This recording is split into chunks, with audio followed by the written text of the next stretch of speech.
rest of the lecture content is actually just going through like some of the common MP complete problems and that you need to understand for the exam. So yeah, let's get started with the basics. So the first thing is the first like new thing and possibly like the hardest thing about the lecture, about this lecture actually is just this definition of the complexity class NP. So NP stands for non-deterministic polynomial time problem. So it doesn't stand for non-polynomial. If I hear any of you say it's non-polynomial, I'll get very upset. So yeah, anyway, basically when you're dealing with, to show that a problem is NP, there's some very technical definitions here. I don't really like it, but I'll just come. Basically, to show that a problem is NP, you need to show two things. So you need to construct two things. First, you need to construct a certificate. Right. So a certificate, you can think of it as like a kind of hint to suggest that your original input is a yes instance. Right. I'll elaborate a bit more on what that means. But the second thing that you need to construct is what we call the verifier, or according to the definition here, the certifier. So it's a verifier, also known as a certifier. So this verifier is an algorithm that basically it corresponds to this algorithm A here, that you take in as, this algorithm takes as input the original input to the problem, as well as the certificate, right? You recall that the certificate is some kind of hint to suggest that it is the input is a yes instance. Then all your verifier needs to do is to check whether or not the certificate given to you actually helps you solve the problem or not, right? So there's two things that you need to show with regards to the verifier. You need to show that one, it runs in polynomial time, and two, that it is actually correct. That is to say, if you give it a valid certificate, then like if you give it a certificate that does check out, like it's a good certificate, then you should output yes. If it's not a good certificate, then you can output like pretty much anything, like no. Then one other property about the certificate is that if you construct your certificate properly, every yes instance should have a corresponding certificate for it.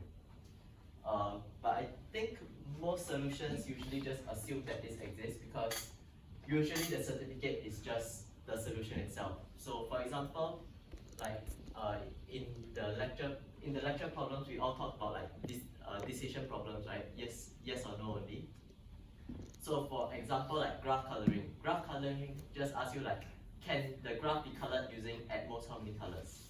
So if you have a yes instance of it, we should say that yes, the graph can be colored with at most that many colors. Then your certificate is just a coloring of the graph, right? And then your verifier is just to check whether the coloring given is actually like a valid one, and does it use at most k colors. That's all the verifier needs to do. It just needs to read in the certificate and then decide, is it a good certificate or is it a bad certificate? That's it. Yeah, so everyone clear on this?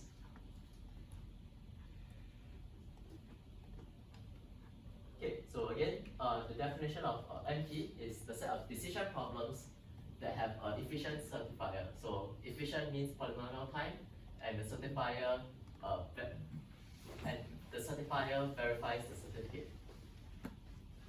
And the other definition is also the complexity class P. So this P now does stand for polynomial time. So these are all decision problems that you can just solve it directly in polynomial time. Right? So this is what the notion of like the easy problems, that like problems that have efficient solutions. Is there any relation between P and NP? This is been covered before in the lecture.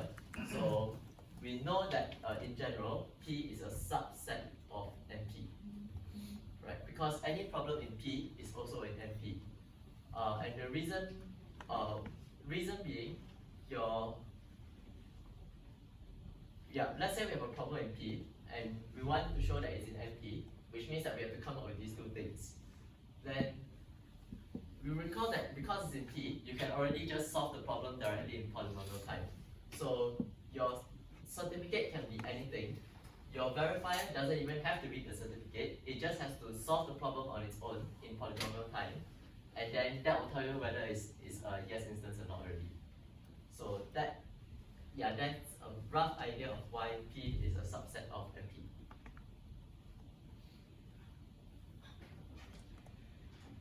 Okay, the next definition here is NP complete.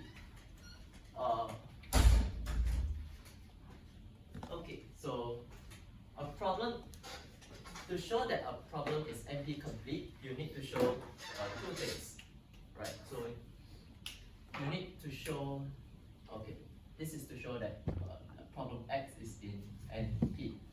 To show that a problem X is in NP complete, you need to show another two things. One, you need to show that X is in NP, which is just this thing on top. Then the other thing you need to show is X is NP hard. And to show that a problem is in NP hard, there's basically only one way to do it, which is to use, you take an existing NP hard problem and you reduce it to your problem X. This is the only way you can show that something is NP hard, right? And the definition given to your slides is actually the more rigorous definition. It means that basically for every problem you have in NP, we'll always be able to reduce to some NP hard problem, right? This is which means that if we have an efficient algorithm for an NP hard problem, then we can solve all of the problems in NP. And the connection between these two problems is through what we call the Cook-Levin theorem. The Cook-Levin theorem says that, I think, circuit satisfiability or tree satisfiability, I can't remember which one it is. But basically the Cook-Levin theorem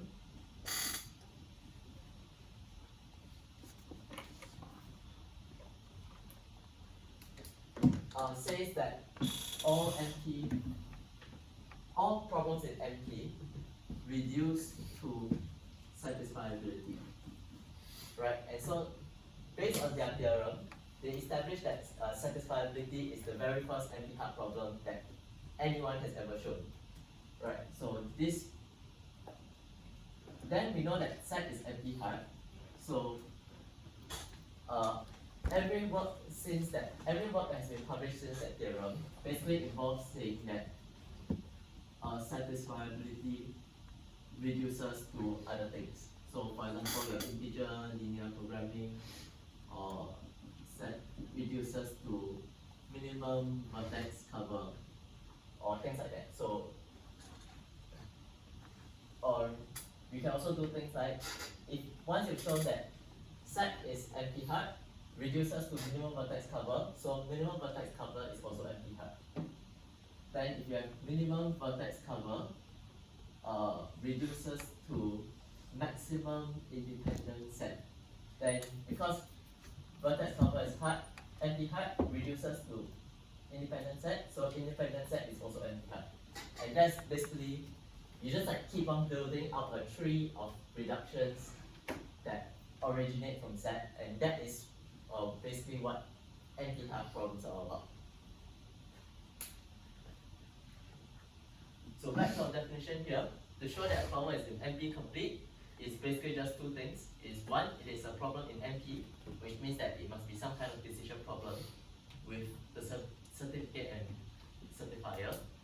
And second, you have to show that it is NP hard, which basically means provide a reduction from any of the known NP hard problems given to you in the lecture to the problem that is given to you in the question.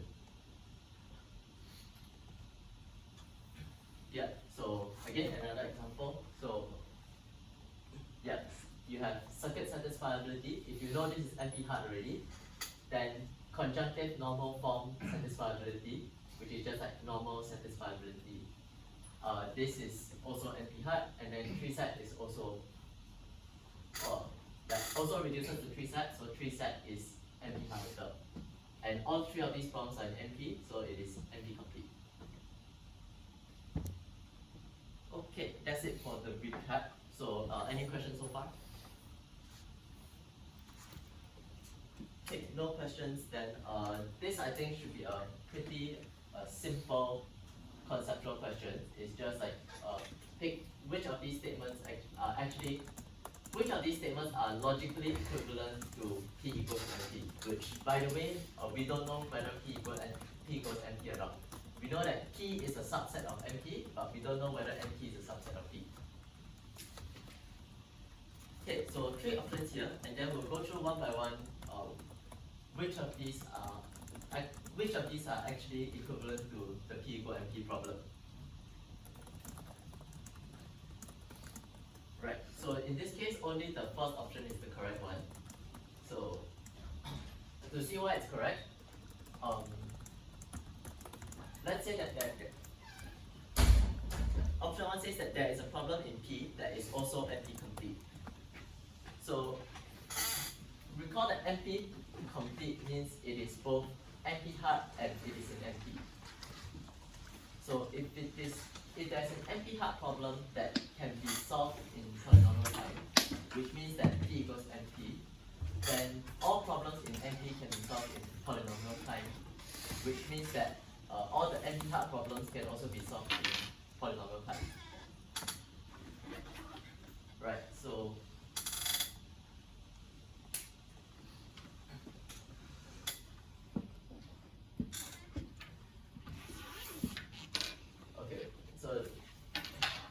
break it down a little bit. There is a problem in P and NP complete. So it is P intersect NP complete.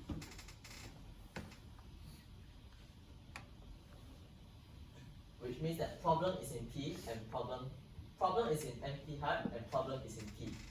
And because an NP hard problem is in P, then that means all the NP hard problems are also in P and they have efficient polynomial time solutions. And because every problem in NP reduces to NP hard problems, which we know are in P now, then that means that all problems in NP can be solved in polynomial time as well. Right, so that implies that P equals to NP. Right, but in general, we don't know whether this is true or not.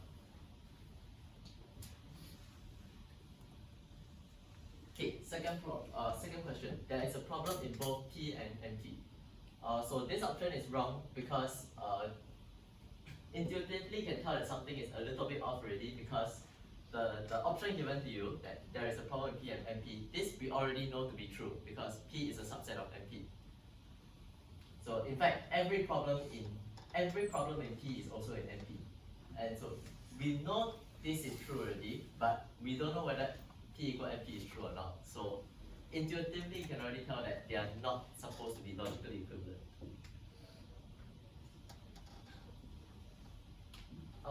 Okay, there is a problem that is both NP and NP hard. So this time around, in general, NP hard is not a subset of NP, but we know that NP complete is a subset of NP hard, and NP complete is also a subset of NP, right? Because like we mentioned, NP complete problems are both in NP and they're both in NP hard. And so we also know that the statement given to us in option 3, this is already, we know it to be true, but we don't know whether P equals NP is true or not.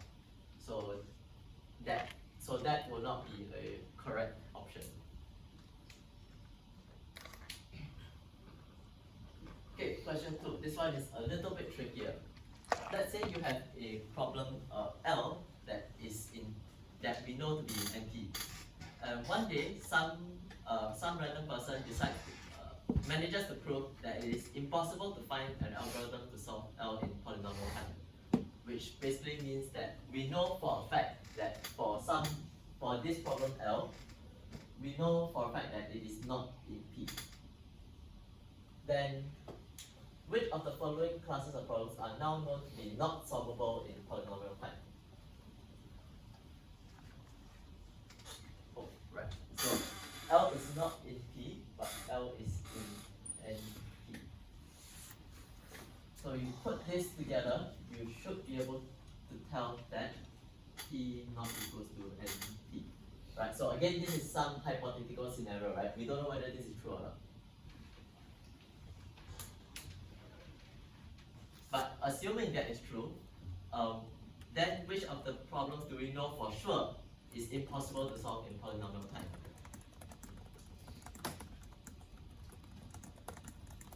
Okay, so in this case, the answers will be the first and the third options, and we'll go through them one by one again.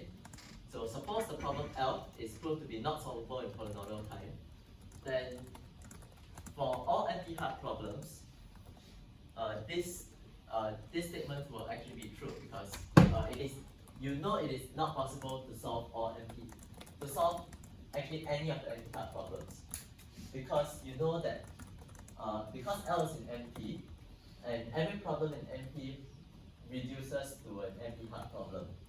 So L also reduces to basically any NP-hard problem. Right, and you recall the definitions from last week. What this implies is that if you knew an efficient algorithm for an NP-hard problem, then you can use that algorithm to help you solve L.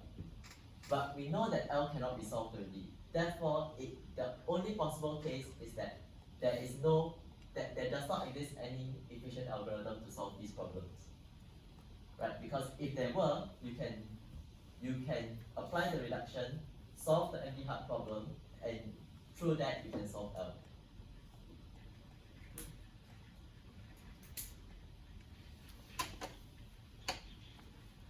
Okay, second one, for all NP problems, this one is actually wrong because we know that some problems in NP still can be solved in polynomial time.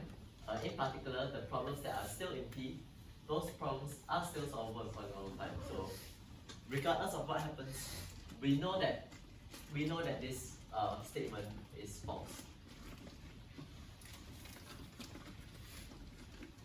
Okay, third one, all NP-complete problems. So this is actually a slightly easier version of the first option, right? Because we know that NP-complete is a subset of NP-hard. And we've already seen that all NP-hard problems can't be solved in polynomial time. So again, just apply the same logic. If you could solve NP-complete problems in polynomial time, you have an instance of L, apply the reduction, solve the NP-complete problem, you would have solved L, but that is impossible. Last one is just a special case, which is the factor problem that we've seen pop up a few times. So factor is a very special problem in that we don't exactly know where this fits in the complexity hierarchy, because nobody has found a polynomial time algorithm for factor, but at the same time, no one has really proved it to be NP-hard either. So it's kind of like in between, and we really don't know where this problem lies, right? So even if you can show some problem L cannot be solved in polynomial time, we don't actually know what is the relationship between factor and the problem L. So yeah, we don't know, we cannot conclude for sure anything about a factor, and so since our question says which of the problems do we know cannot be solved in polynomial time, we don't know for sure what's the result for factor, so the answer here should be false.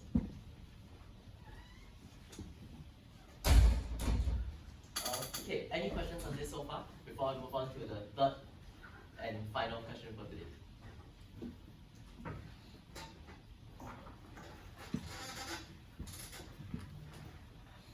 Okay, so how do we show a problem to be NP complete? I think they should be the same steps that I've described at the start of the class. So let X be a problem you want to show to be NP complete. First, you show that X belongs to NP, and and then you pick a problem A, which is already known to be NP complete.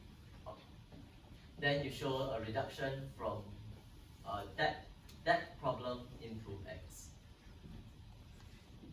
Right, and this will also give you the result that if you know that every problem in NP reduces to the problem A, and problem A reduces to X, then you also get that every problem in NP reduces to X.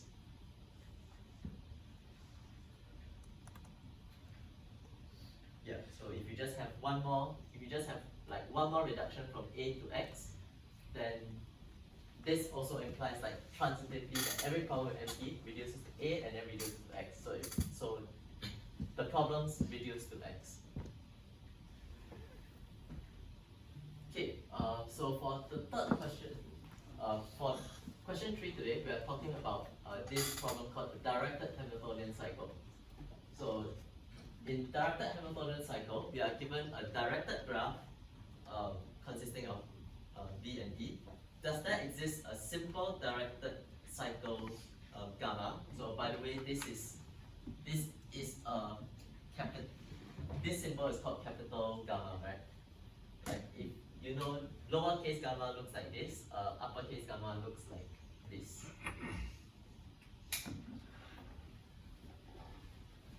Okay, and the thing about a Hamiltonian cycle, a normal Hamiltonian cycle, basically is a cycle in the graph that contains every node exactly once. So you don't repeat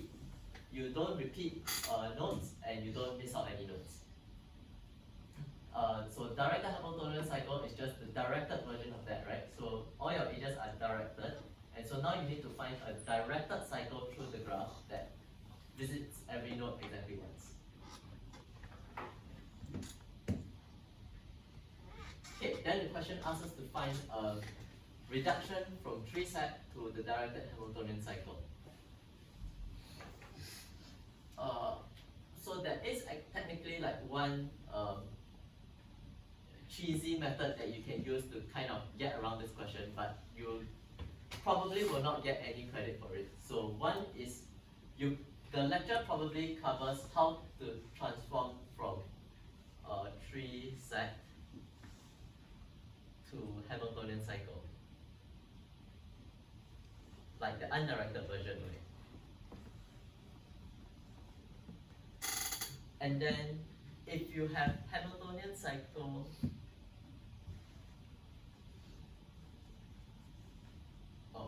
okay, never mind. Ignore that. I don't think that method works. Okay, so anyway, for today, we'll be going through like a standalone reduction from tree set to directed Hamiltonian cycle. So that means, given an instance of tree set, we describe how to transform it into an instance of the directed Hamiltonian cycle problem. So just as a quick question, like, how many of you actually came up with a working reduction for this question? Right. So yeah, if none of you have solved it, then that is completely normal, because this is actually considered like one of the more difficult reductions. Yeah, one of the more difficult reductions to come up with, right? So actually there are different levels of reduction. Some are like very simple when the two problems are like closely related. Other times when you have like totally unrelated problems like this, it's a little bit trickier to see what is the relationship between the two problems.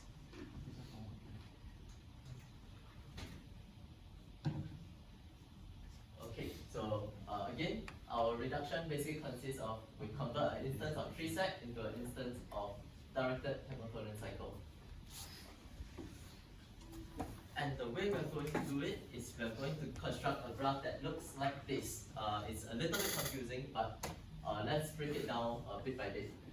So first we're going to construct, this is not our final graph yet, but just to get an idea of what we're talking about, we will construct a graph where you have two special vertices, we call them S and T. So there's, yeah. So these are just like two special vertices, and basically our Hamiltonian cycle is going to go use from like S, then you have to somehow go through all of the vertices in this graph here, then end up at T, and then make one round back up to S, right? So I think it's a bit not very clear here, but the arrows are like that, and then from S it goes out, and then from T it goes in. Right, and then you create n rows of vertices here, so there are like n layers of this graph. So each corresponds to one of the variables in your tree-set problem. So this is x1, x2, x3. And finally, within each row, you are going to create 3k plus 1 vertices in each row. Right, so this way is 3k plus 1.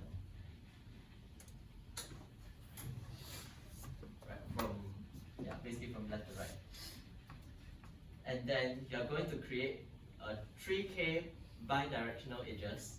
So just like basically 2 edges. So you're going to have 6k directed edges from like basically one from this way, one from this way.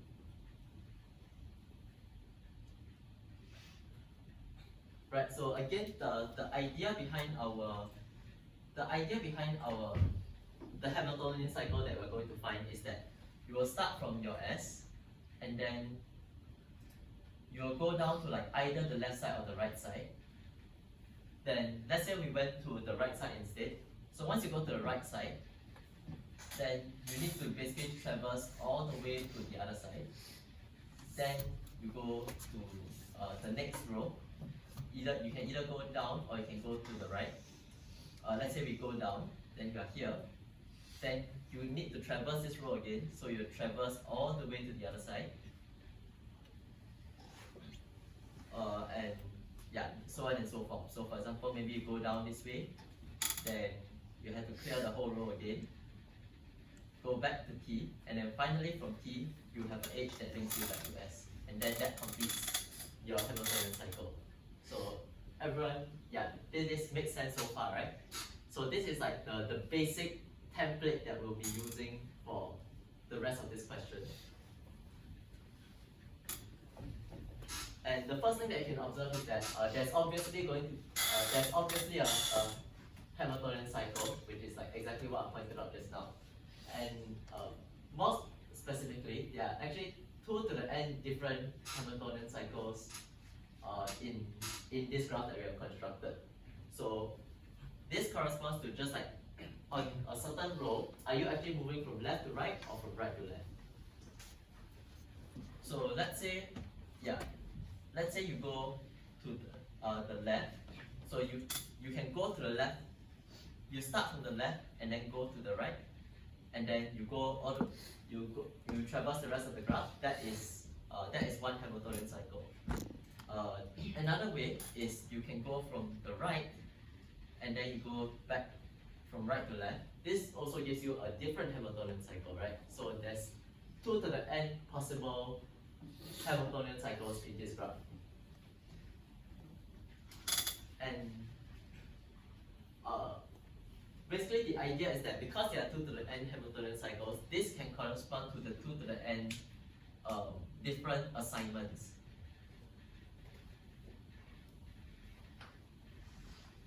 The 2 to the n assignments of all the n variables that we have, right? Because your variables can be either true or false.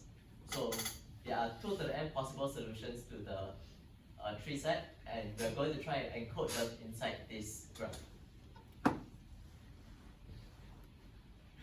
Okay, so now that we've set up our graph already, we need to take care about like the actual clauses in our tree set instance, right? So recall that our tree set instance is what we call in conjunctive normal form, which you can remember as basically it's a product of sums. So one clause would look like, let's say, the example there is x1 or not x2 or x3. So like this is one clause. So x1 or x2 or x1 or not x2 or x3. And then if you have another clause, then it will be and some other clause, right? And then your tree-set instance basically consists of a conjunction of these clauses. Each clause contains at most 3 variables inside of it.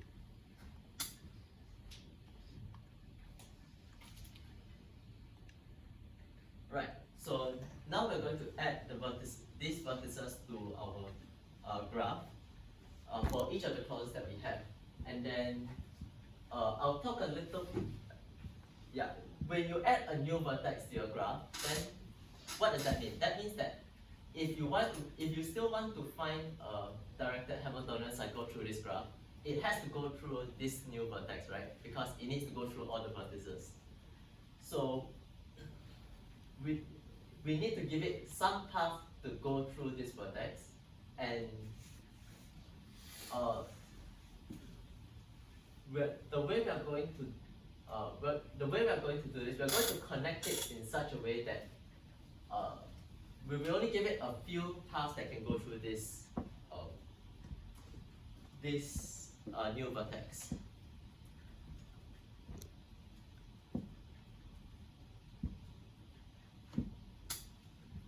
Right. So for example, if you have, let's say you have your variable x1, right? So again, this is x1, and the clause here is x1 or not x2 or x3. Then if you see x1 like not like no complement or anything, just x1, then what you do is you create an edge on the row corresponding to x1. You take an edge going into the vertex and then output like that. So from like enter from the left and exit on the right. If you have if your variable has a complement in it, like not x2, then you do it in the reverse direction. So you enter from the right and exit from the left. Right, and then the same thing for x3. Since there's no complement on it, you just enter from the left and exit from the right. So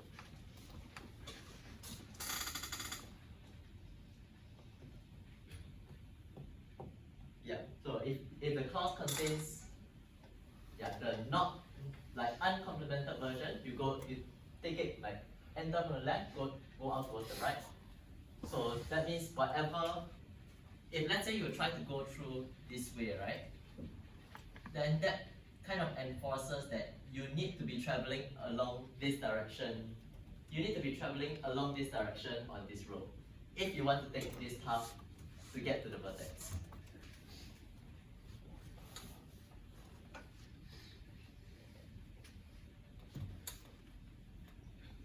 And then conversely, if you want to take a different path through, to get to this vertex, like let's say you want to get through it from this direction, then if you wanted to enter it from the x2 row, the second row, then because of how these edges are directed, you must enter this row from the right, then go from here through the vertex, come out, and then continue towards the left. Right, so now we're going to show one direction of the claim that this reduction is correct, which is that if the tree-set instance is satisfiable, that means there exists some set of assignments of the variables that satisfies the problem instance. Then the graph G that we create, there must exist a directed Hamiltonian cycle inside of it.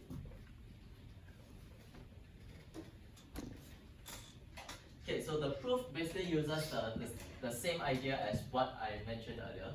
So suppose that there is some satisfying assignment, and then you just need to show that you just need to construct what the directed Hamiltonian cycle will look like. So in this case, we are going to define it as if in your satisfying assignment, if a particular variable in that assignment has been set to 1, then on that row that we just mentioned, you will be going from left to right. And then if it is otherwise, then you go from right to left. So because the assignment is satisfied, because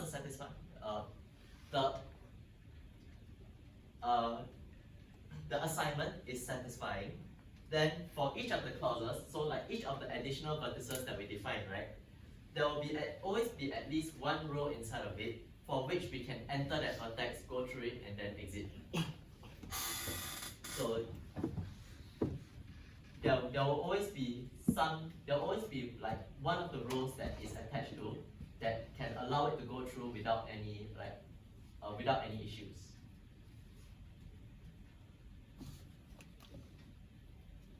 Right, so just as an example here, so let's say there's a satisfying assignment to our question here, to our original instance here, and let's say that the solution is x1 equals to 1, x2 equals to 1, x3 equals to 0. Then how can you construct the Hamiltonian cycle? You're going to say that x1 equals to 1. So if x1 is 1, we go from left to right.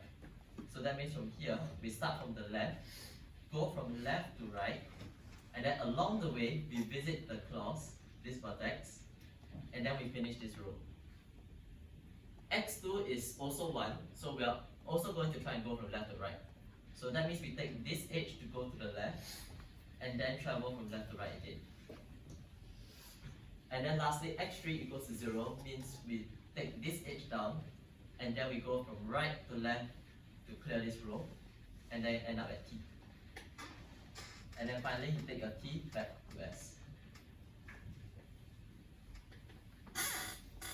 Right, so that's the idea of how the vertex can always have at least one row that goes through it.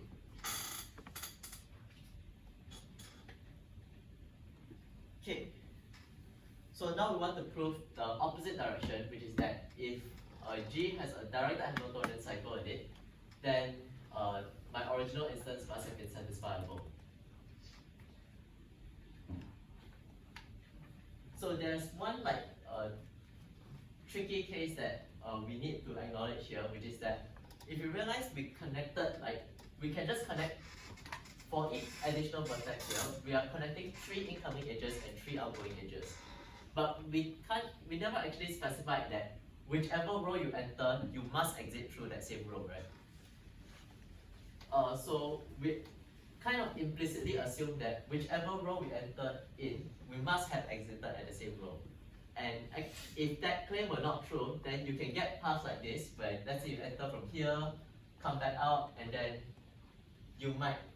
this might not necessarily translate back into a clear solution for the tree-set problem. So to get around this, we are going to show that such a case cannot actually happen, right? Because this is preventing us from basically stating our claim here. So to see why this case is impossible, let's say that your cycle enters the clause at this left vertex here. So that means you are from the left and you enter this way, and then you enter into the edge. And let's say what we expect to happen is that you must exit out through to this vertex, right? Because that's the normal behavior that we expect. So what happens if somehow we find a Hamiltonian path that did not exit out through this vertex? Let's say it exits out through some other outgoing edge, right? Then you consider what happens. Consider what happens to this edge, right? Because remember we are still looking for. We know that we must have some kind of directed Hamiltonian cycle here. So that means even if you must have found a way to get to this edge, but at the same time somehow found a way to visit this vertex, which we left behind. So let's say that somehow there's a directed that there's a directed Hamiltonian cycle that through some other path, basically some gets back to this vertex here, like gets back to this vertex here, and then you realize that if this vertex can only be reached if you enter from the right, right? Because you've not visited it from this vertex, you've not visited it from this vertex, and the only other incoming edge to this place is from the right hand side. But if you found a path that gets you, even if you found a path that gets you here from the right hand side, you're actually stuck, right? Because you can't leave this vertex anymore. So that means that there can't possibly be any such Hamiltonian cycle where you leave through a different node, where you leave through a node on a different road. Right, and therefore, if you entered from the left, from here you enter, then it must be the case that you exit out through this vertex here. Right, because if you exited out anywhere else, there's no way to get here. Like there's no way to go back here. So this covers the case of what happens if you have a clause from a left to right direction. So now we just need to complete our claim by covering the other case, which is what happens if you have this condition here, but you're traversing from the right to left. So this means, like, let's say from here,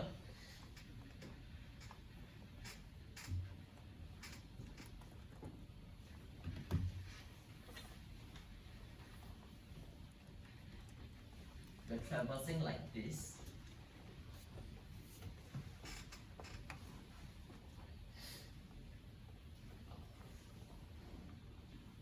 Oh, sorry.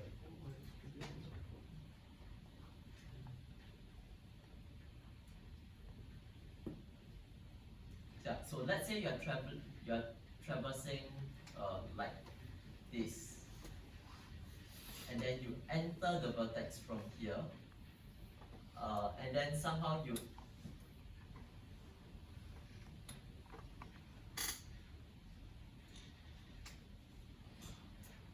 exit the vertex here, I believe.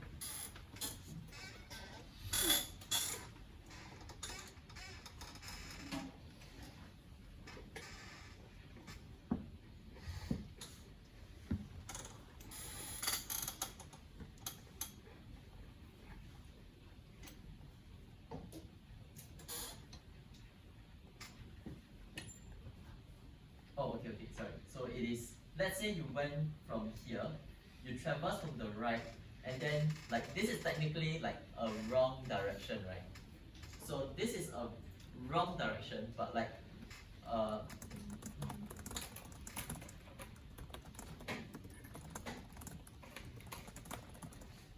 so this is like a wrong direction, but let's say what happens if we accidentally just like went in here, like, went into this direction anyway, and then we ended up like somewhere else inside the graph, right? So we took an incoming edge that we weren't supposed to. Then again, by the same logic, because that we are supposed to have a Hamiltonian cycle, that means you must have some path that goes through the rest of the graph, and along the way you needed to visit this vertex. Right, and again, there is only one. If you have already taken this path in, then there is only one way to visit this vertex, which is to enter it from the left. But once you have entered it from the left, again you are stuck because there's no way to leave this vertex to complete your cycle. Right, and so because of that, the case that we mentioned before, it's not possible for that to happen, and so we have to claim that if your edge enters a clause vertex through some row, it must also exit through the very same row that it entered. And once you have that claim, then your logic becomes quite easy to justify, right? So given a Hamiltonian cycle, we can construct assignment X, and then at every row is either going from left to right, going from right to left, and maybe it picks up a clause vertex along the way, but you'll never switch rows halfway. So if your row is travels from left to right, then you set it to 1. If it goes from right to left, you set it to 0. And then that completes the proof of the reduction. Right, so as an example, you consider some clause where the cycle comes from the left on row K. So let's say you have a Hamiltonian cycle that goes this way. Then basically, if your Hamiltonian cycle looks like this, then you just construct this is equals to 1.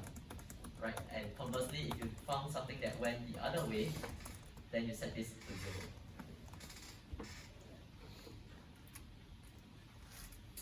And so by construction, if you make an assignment like this must be able to satisfy the clause.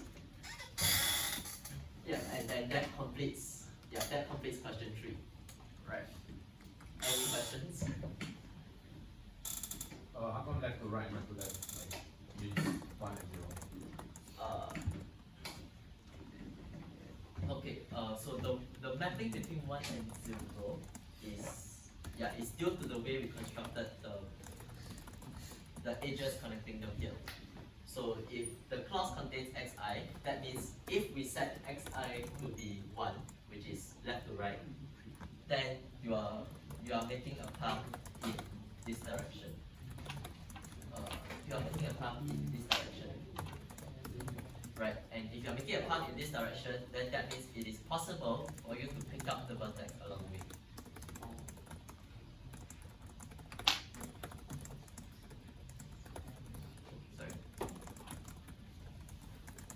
Still don't understand why we choose 3K plus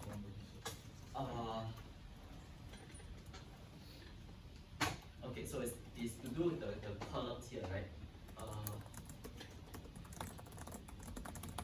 So the reason why you have this many columns is because you need basically each of these clauses need to have its own set of 3 columns here. So if you have another clause, then you will need another 3 vertices to connect to it, right? Because our proof consists of, just now the proof that we were talking about, we consist of this highlighted vertex, and the one before the highlighted vertex on the left, right? Those are the 3 vertices that we involve. So to keep our logic simple, we just basically separate like each of our clauses, we reserve this part of the graph for it, and so it's not going to conflict with anything else, and we just justify using this. So if you have another clause, then you'll be connecting through like this. So it wouldn't work if, I mean, stupid question, but if everyone share the same tree, it wouldn't work. If everyone shared the same tree, then yeah, it wouldn't work because again, your Hamiltonian cycle can only use each vertex exactly once. Oh yeah, okay, Yeah. okay. Oh yeah. So K has a number of K is number of clauses. Yeah, n variables, K clauses.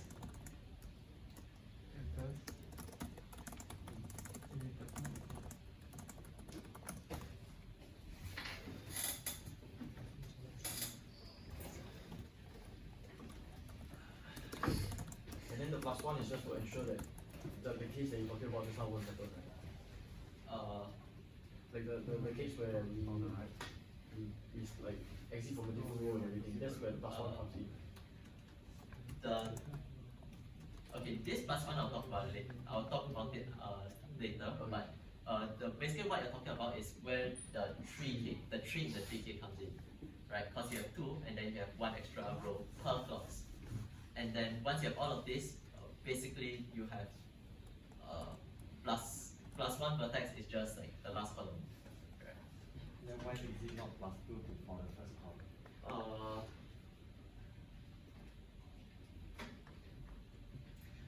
Okay, I think this, yeah, it might be possible to do it like,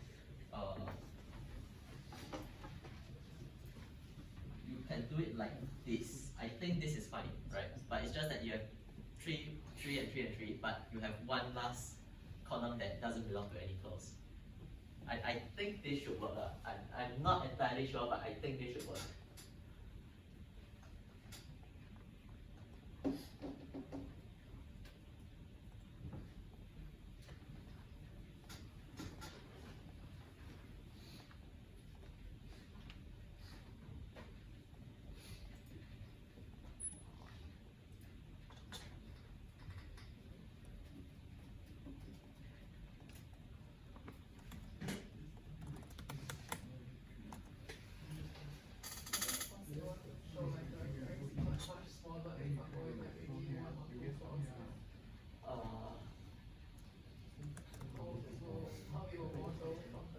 Okay, one or two clauses you can.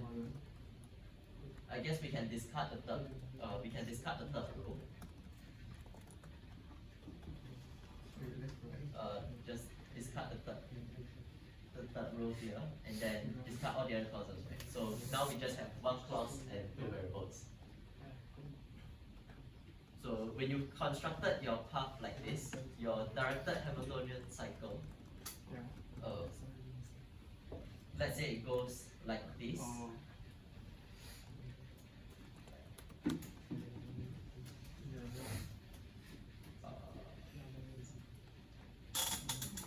Yeah, so something like this. Then you would basically just see that on this row, you went from left to right, so you set this to 1. On the second row, you went from right to left, so you set it to 0.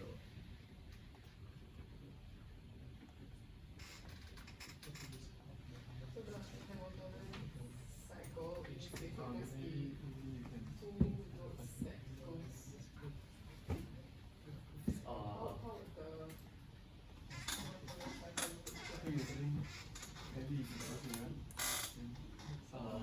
Okay, I think I can try and just draw it out from scratch. So you have your S, you have your x1 row and your x2 row. Each row contains 4 vertices.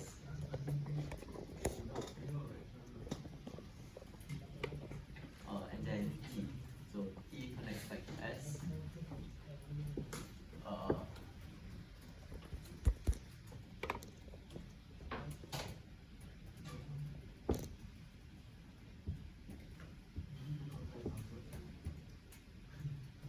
Then bidirectional edges.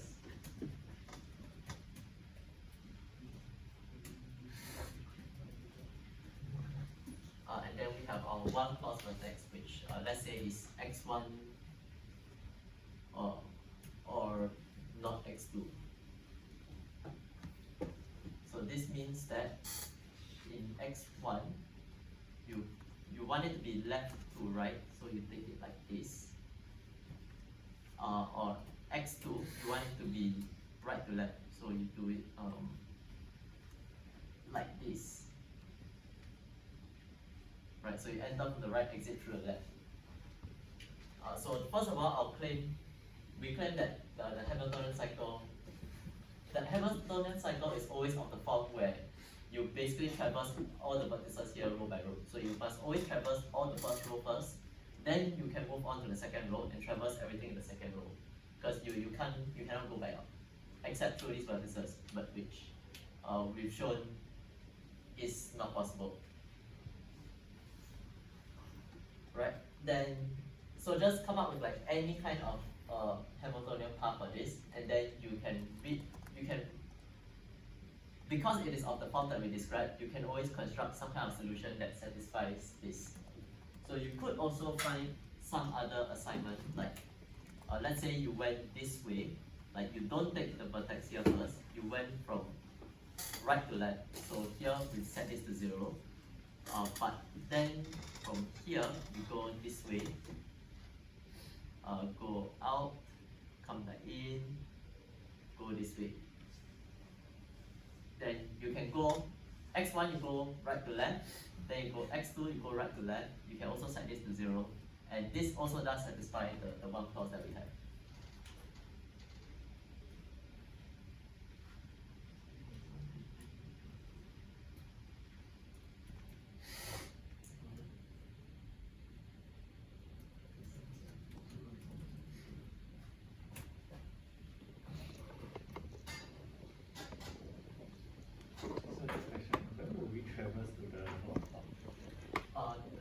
To traverse back to S, when will we traverse to the north from like the clause? Or the clause. Yeah, when will we traverse here? Okay, so the clause basically needs to be traversed on like at least one of the rows, like on at least one of the rows that it has been attached to, right? Yeah. So recall that this is like is the OR of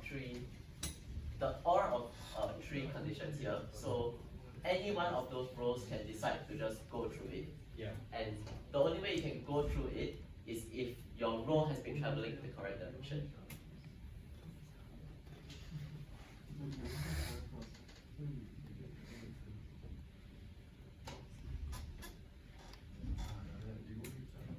So for example, if your x1 was set to 1, your x2 was set to 0, then you have a path that goes this way.